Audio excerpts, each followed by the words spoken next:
How on earth can you start to like working out or like a movement practice or enjoy it, maybe even have fun with it after you've spent your entire life working out because you hated your body? Let's talk about that today. Welcome back to Rebel Movement Podcast. My name is Billie. My pronouns are they, them, or she, her. I'm glad you're here. I want to say, as a little note at the beginning, that first of all, I'm not a doctor, and that if you are early on, especially in recovery from eating disorders, you might not necessarily be ready for this yet.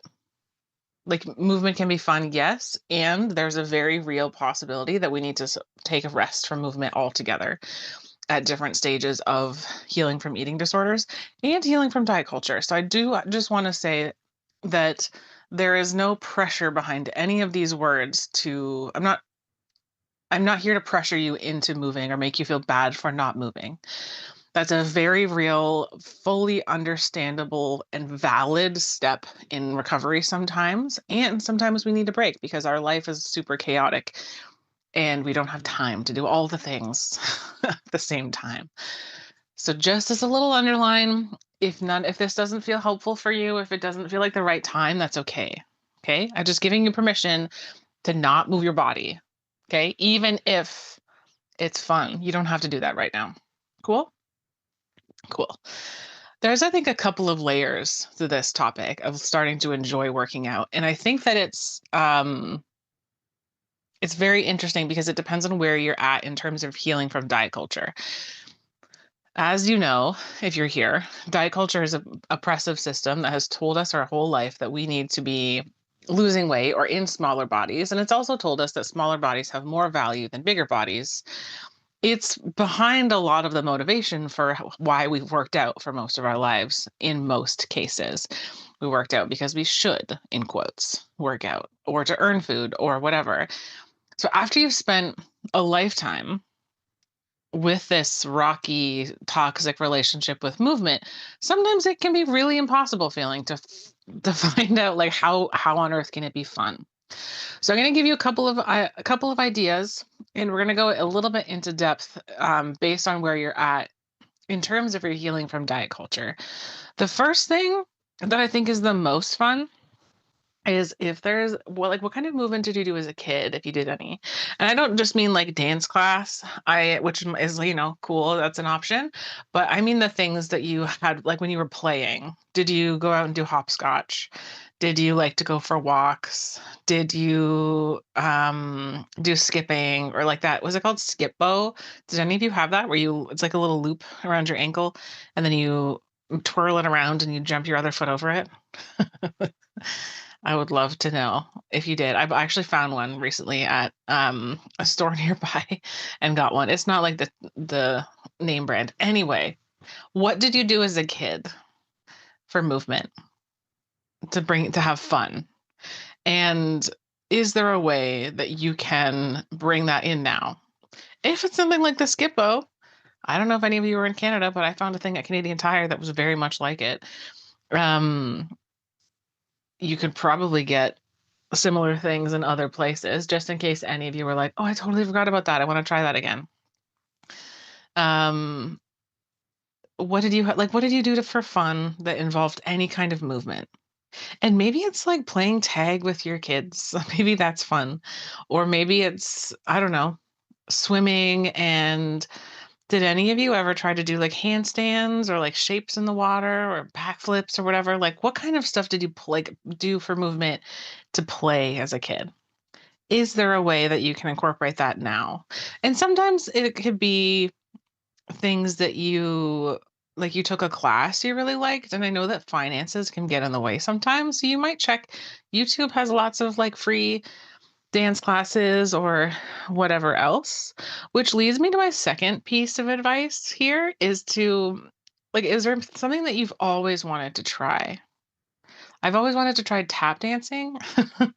It's a little out of my budget, but dancing in general is kind of fun sometimes. So every now and then I will look on YouTube. There was like a Britney Spears dance, like little short dance class I did a while ago that was fun. Um, Or maybe you find one in your area that seems like it would be helpful to join, or like you feel feels fun to join. Or maybe you have like drag your bestie and you both try a class together. There's lots of different types of movement. And I think we get kind of this idea that we have to do certain types of movement for it to be valid. And that's not necessarily the case at all. Like lots of different movements have benefits, but you don't have to do them. You know what I mean? Like there's nothing you have to do. No one can tell you what you have to do. Um, so try different things. And again, if you don't have the finances, check YouTube, or there's lots of things online, I'm sure. Or make it up yourself. Like put on a pair of headphones, put on a favorite song, and like dance around your kitchen or whatever. Like you can be doing chores, put music on, and like have fun with it. That's the other part of it, is that you're probably already doing some form of movement. Maybe it's, cleaning the floors. Maybe you have a garden. If that's fun for you, that counts, first of all. And maybe you bring more fun into it by, like, I don't know, listening to a book or listening to music and like dancing around. It doesn't have to be super serious, and it doesn't have to be very long. Check in with any shoulds that come up. Like, do you have any ideas in your head or any thoughts in your head about what you think a valid exercise practice or workout is? It does not have to be an hour long. It does not have to be multiple times a week. Um, it does not have to look a particular way. So I guess this is definitely if you're in like earlier recovery from diet culture, and you're at kind of the beginning stage of reclaiming or healing your relationship with movement. Look for the things that are fun. Like, what did you do as a kid? And what have you always wanted to try? Like, explore a little bit, make it fun, explore, and try your best to reframe what you think is a valid movement practice. Like, it could be 5 minutes like listening to one song and wiggling around your house. That's valid. Or that there's like this thing on TikTok right now. It's like a little shimmy, like shimmy a day keeps the sadness away or something. Cute. That counts. Um, okay.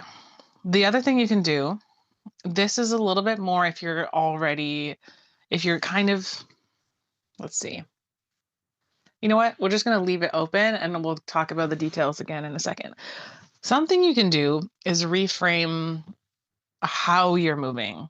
If, for example, you are running, and that's something that you do, and it's not something you hate or not causing you pain or whatever. If you want to start running, there are apps that are like zombie running apps where you can listen to, I can't remember, it's been so long since I've tried it, but you can listen to this audio basically where you're like in a story and you're trying to like run on a mission or something, and then zombies come and you can hear the sounds, and you can turn on the option to make it dependent on how fast you're going. If that sounds fun, like why not try that? Or I know a few people who really liked Pokemon Go, and they would go on really long walks with Pokemon Go because they're doing something else that is fun. You know what I mean? Like they're adding an activity that is fun into movement practice. For a while, I used to save an episode of a podcast that I found funny, and I would listen to it while I was moving because it made it a little bit more fun. Like I can sometimes get bored when I'm working out, and that sometimes can come up as it gets in my way. And doing something like that where I'm like listening to this funny podcast or whatever can be helpful because I'm like, oh, I want to listen to that podcast. Okay, I'm gonna like go for a walk or something. This brings me to the more serious, detailed stuff. And oh, one more example. I'm so sorry. I'm going to jump back a couple seconds. Another example of this is changing, like getting really imaginative with your workout. So it could be like if you're doing squat walks, if you squat, walk forwards, walk backwards, and stand up, or squat, walk sideways and backwards and stand up. Part of the form in that is that you're trying to keep your torso level so you're not bobbing up and down. When I do those, I imagine the spy movies or like robbery movies, I don't know, where they're breaking into a museum and there's those lasers everywhere. I don't know if anyone else played Super Spy as a kid. I played it all the time with my with someone in my family, with my sister. And I like this idea of like the lasers and like you squat and you're like walking under the laser, like so fun to me. There's you could get as imaginative as you want. There was even I saw a while back, I think this was like one of the COVID trends where people would use string and like tape it in a hallway and like try to go in and out of it with their kids. Like there's ways of moving or like just like moving your body that can be fun, or where you can reframe things to be a little bit more fun. I think sometimes we get this idea that this is for like fun stuff is for kids, and that's bullshit. I think we should have fun as adults as well. I think we need it. Okay, into the detail stuff. Um, I'm going to try to make this kind of short because it's a big topic. I have talked about it previously, so if this is interesting to you, you can scroll back. I think there's a couple of episodes, is it 90 something, where it's like reclaiming, reframing, and something else, like different stages. Those are going into detail. And also there's something on my website somewhere, I'm sure. If you want to know more, I can put it in the caption or the show notes, but you can also reach out to me too. So there's a couple of stages, in my opinion, in healing from diet culture. And at the beginning, it's very much about finding a way to like get rid of the shit you don't like, do the stuff you do like, and find fun, which I think is an important part all the time, but especially at the beginning. I think that's like the focus. It's just doing the things that you enjoy, scrapping the things you don't enjoy, scrapping the things for now that are triggering for you, and just doing things that help you feel good and can be fun. So you're reclaiming how what your movement practice looks like. And I think it's really helpful in this stage and onwards to notice how you feel before, during, and after. So like the impact of this movement practice. I'll give you examples of my own. Is that cardio for me? Beforehand, I definitely don't want to do it. But I find if I'm feeling very stressed out or very anxious, which is a thing that happens on a not a necessarily super regular basis, but a regular basis as someone with mental health stuff and trauma and life, cardio specifically helps more than anything else. Like, I mean, I'm also doing therapy and I'm also feeling my feelings and I'm also, crying when I need to and also asking for help. But in terms of tools, cardio or moving my body is so immensely helpful. And there was a period of time where it felt very much like I didn't want to move. I did not want to, but because I had noticed that correlation, like, oh, I'm sleeping better, I feel less stressed, I feel more confident in terms of like how I'm showing up in places and in general feeling better, I will then find a way to do cardio so that it feels okay and will have that impact. You know what I mean? Um, so there's a stage, but I don't think this is something you can necessarily do at the beginning in some cases. I think at the beginning, it's a lot more about like there's a lot of stuff to untangle and it's too messy to be in some cases to be doing a bunch of things that you don't like doing in the first place or that are triggering or difficult or hard to get started. There's already a bunch of shame and stuff going on that you're trying to work through. I wouldn't worry about it at the beginning.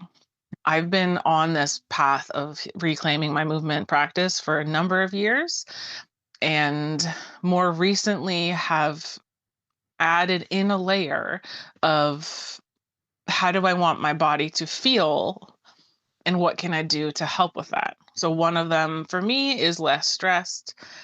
So when I can, I will try to add things in. Um, and another one is less aches and pains.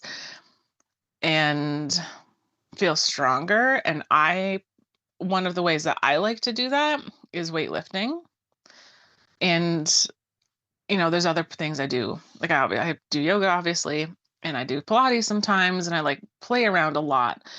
But the consistency part is the place we can get tripped up. We can get tripped up with consistency, and we can get tripped up with the things we feel like we should be doing. I don't do cardio a set number of times a week, every single week. I also don't do that like weightlifting a set number of times every single week. I move my body fairly consistently, but sometimes that's gardening, sometimes that's renovations, sometimes that's, I'm teaching movement classes quite often. So sometimes it's within my teaching, sometimes it is cardio, sometimes it is weightlifting. But I think that we can be we can have a very narrow vision of what the consistency part looks like. And it does not have to be that you are always, without fail, doing a certain number of things every single week. Like, it does not have to be that serious. We're using movement as a tool to feel better in our bodies. So if we're then going down this whole road of feeling a bunch of shame for not doing it, it's not, the intention of being supportive of your body is missing a little bit. You know what I mean? Anyway, it's hard to narrow this particular part of the topic down because it is a very big conversation. But what I'm trying to say is, like, fuck consistency for now, right? Fuck it. Also, fuck the idea that your workout has to be a certain length, has to be certain look, has to be certain whatever.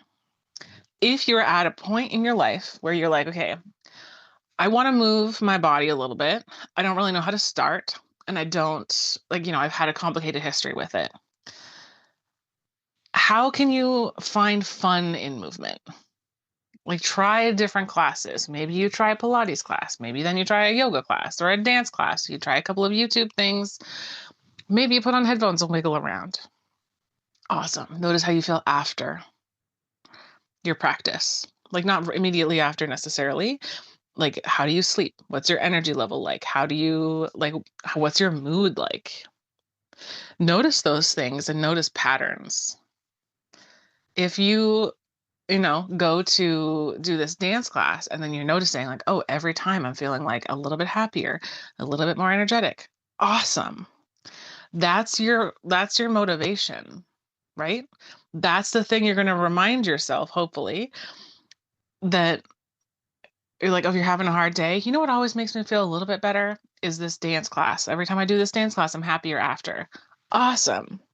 You can still have a bad day, still have your feelings, still be sad, and also have this new tool to maybe help support yourself to feel a little bit better. So you're still using the fun, and you're then tying in your own motivation. So you're reclaiming your movement practice. It's no longer a practice that's based on hate. It's no longer a practice that's to earn food or to whatever. It's a practice that's bringing you fun, and that's what we're focusing on. Other stuff will come up sometimes. Let's see if you can keep coming back to that motivation. Have fun with it. Like, that's your motivation at the beginning. And if you're further into this healing relationship with movement and your body, and you're at a stage where you're like, okay, I want to do more mobility so that I can, gain mobility in my joints. I want to have less pain and aches, and I want to just kind of like have more mobility, that's hard to say, for longer in my life. Then how can you find a way to make that practice fun? Whether it's like, maybe you try it out, maybe it is fun. Honestly, I love doing mobility class. I have it every Monday in the Rebel Movement Club.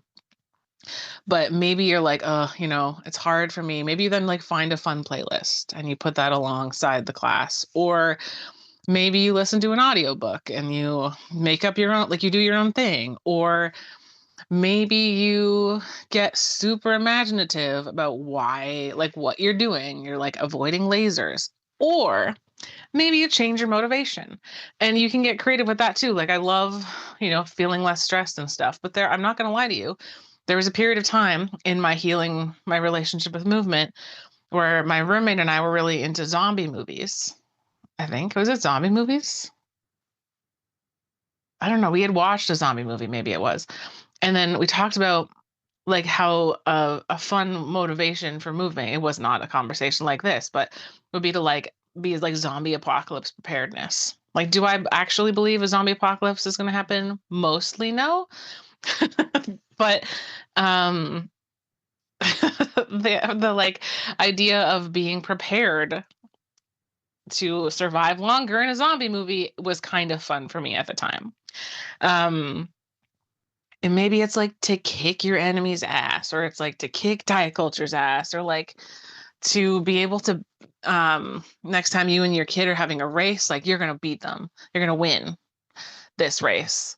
Um it can be silly. It could be like literally it could be so silly. It doesn't have to be anything that you're like actually gonna do. Maybe it's to like climb Mount Everest. You're like not actually gonna ever do it, but you know, that's what's what's making you move. If you have questions about this, please reach out info@movewithbillie.com. If you want a more detailed look at any of this stuff, it's kind of an overview. As I said, this is a lot of this like bigger topic. If you have questions about any of it, you want to go into the details of any of it, um, please let me know. Reach out, send me an email anytime. I always love to hear from you. And then I would love also for you to take a screenshot and let me know you're listening. I love connecting with everyone who's listening. And if you want to get to know me a little bit better, you might subscribe to my newsletter. You might follow me on socials. It's at Move with Billie. And I hope you have a fantastic day. Thank you so much for being here. I hope this was really helpful for you. Let me know what you do. Let me know your motivations. Let me know how it goes. Take care. Bye.